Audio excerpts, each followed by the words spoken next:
Most people think they fail at building new habits because they lack motivation. You know, they just don't have enough willpower. But what if I told you that's completely wrong? According to the brilliant book Atomic Habits, motivation isn't the real problem. The real problem is your system. In this video, I'm going to break down the 7 most powerful, game-changing ideas from Atomic Habits that will actually change your behavior, all without relying on a single drop of willpower. Welcome to Books Juice, where we extract the most powerful ideas from the world's best books and explain them so clearly you can start using them today.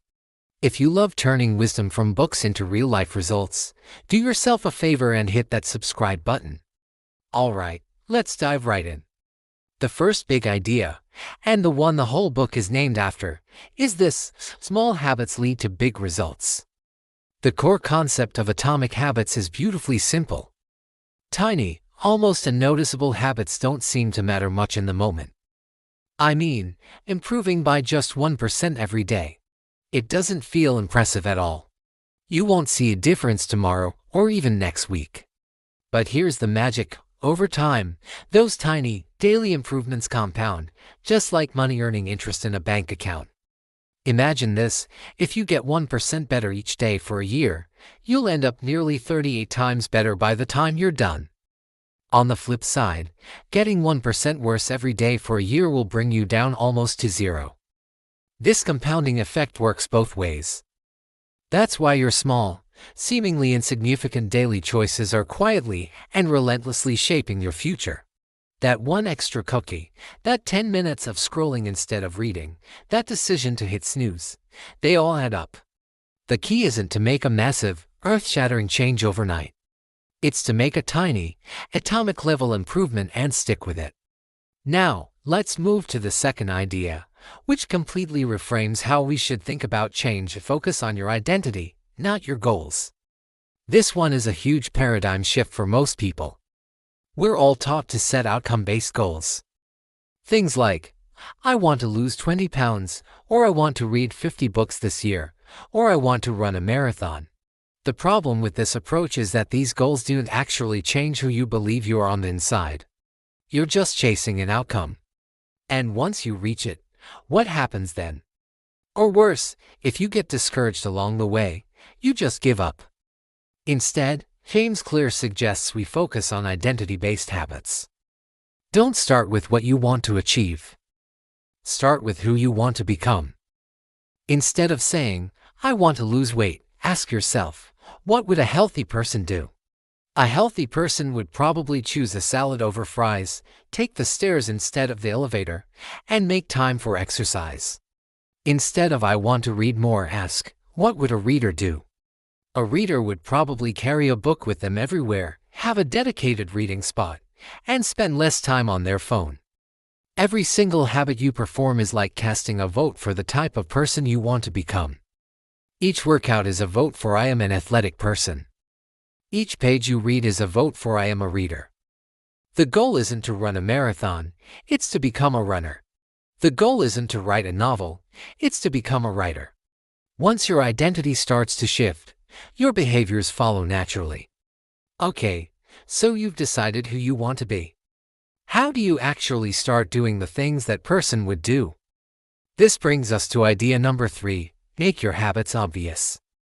This is the first of what James Clear calls the 4 laws of behavior change. It's incredibly simple but profoundly effective.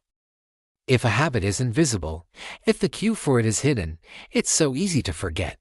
Your environment is like an invisible hand that shapes your behavior far more than your motivation ever will.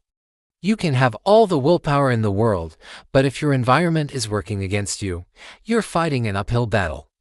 So, how do you make it obvious? You engineer your surroundings for success.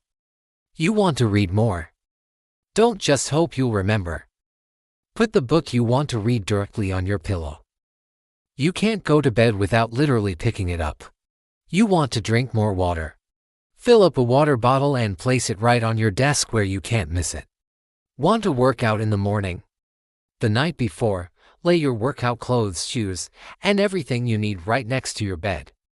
The first thing you'll see when you wake up is a clear signal to get moving. Conversely, if you want to break a bad habit, you do the opposite. You make it invisible. If you eat too many snacks, don't keep them on the counter. Hide them in a cupboard, or better yet, don't even buy them. Design your environment so that the good habits are the path of least resistance. The fourth idea makes our new habits even more powerful: make it attractive. The second law of behavior change states that we are more likely to repeat habits that we find satisfying or enjoyable. Our brains are wired to seek pleasure and rewards. You can use this to your advantage by pairing something you want to do with something you need to do. This brilliant technique is called temptation bundling. Here's how it works. Think of a guilty pleasure, something you really look forward to. Now, link that activity exclusively to a new habit you want to build. For example, maybe you love watching that new hit series on Netflix. From now on, you only allow yourself to watch it while you're on the treadmill or exercise bike. You'll start craving your workout because it means you get to watch your favorite show.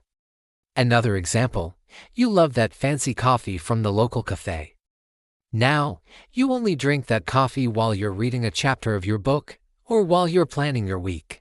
By linking the habit you need to do with a reward you already want, you make the habit itself more attractive and something you actually look forward to. You're essentially hacking your brain's reward system to work for you, not against you. Next up, idea number 5, which is probably the most powerful rule in the entire book: make it easy. This is the third law, and it's all about reducing friction. We are naturally drawn to things that require the least amount of effort. So often, when we fail at a habit, we blame ourselves for being lazy. We think, how can I force myself to do this? I need more discipline. But the better question to ask is, how can I make this easier? Instead of trying to power through with sheer grit, redesign the habit so that it's ridiculously easy to do. If your goal is to read every day, starting with a whole chapter might feel daunting. So, just read 1 page. Reading 1 page is infinitely better than reading 0 pages. If you want to go to the gym after work, don't choose a gym that's 20 minutes out of your way. Find one that's literally on your route home. The fewer steps there are between you and the habit, the more likely you are to actually do it. By starting small and making it easy, you ensure the habit stays alive. You can always increase the difficulty later, once the behavior has become automatic. The most important thing is to just show up. This leads perfectly into the 6th powerful idea, the 2-minute rule. This is a practical way to apply the make it easy principle. The rule is simple: any new habit you want to start should take less than 2 minutes to do. That's it. It's about making the starting ritual so simple that you can't say no. Let's reframe some common goals using the 2-minute rule. Read before bed every night becomes open the book to the right page. Anyone can do that. Exercise daily becomes put on your gym shoes. Study for class becomes open your notes. Eat healthier becomes eat 1 piece of fruit. The point here isn't to just do the 2-minute action and stop, although sometimes that's all you'll manage, and that's okay. The point is to master the art of showing up. You're not trying to build the full-blown habit from day one. You're trying to build the identity of someone who shows up. Once you've put on your gym shoes, you're more likely to actually do a workout. Once you've opened the book, you're more likely to read a page or 2. The 2-minute rule gets you past that initial moment of resistance and builds the momentum you need to keep going. Finally, we arrive at the 7th and final idea, a crucial rule for long-term success: never miss twice. Let's be realistic. Life happens. You'll get sick, you'll have an emergency, you'll have a day where you're just exhausted. You are going to miss a day on your habit. Missing once is an accident, it's normal. But missing twice, that's the beginning of a new, bad habit. The habit of not doing it. This rule is not about being perfect. Perfection isn't the goal, and trying to achieve it will only lead to burnout. The goal is consistency. When you miss a day, the most important thing is to get back on track as quickly as possible. Don't let one missed workout turn into a missed week. Don't let one day of junk food spiral into a month of bad eating. The all-or-nothing mindset is a trap. Just because you had a bad day doesn't mean you failed. It just means you had a bad day. The rule is simple: never miss twice. Get back to it the very next day, even if it's just for 2 minutes. This reinforces your identity and keeps the compounding process working in your favor. So, to recap, Atomic Habits isn't about finding some hidden reserve of discipline. It's about designing your life in a way that good habits happen naturally and bad habits become difficult. It's about building better systems, not just setting better goals. If this summary resonated with you and you want to dive even deeper into these concepts, I highly recommend reading the full book. It's packed with even more practical strategies and compelling stories. I've left a link to it in the description below if you want to explore it further for yourself.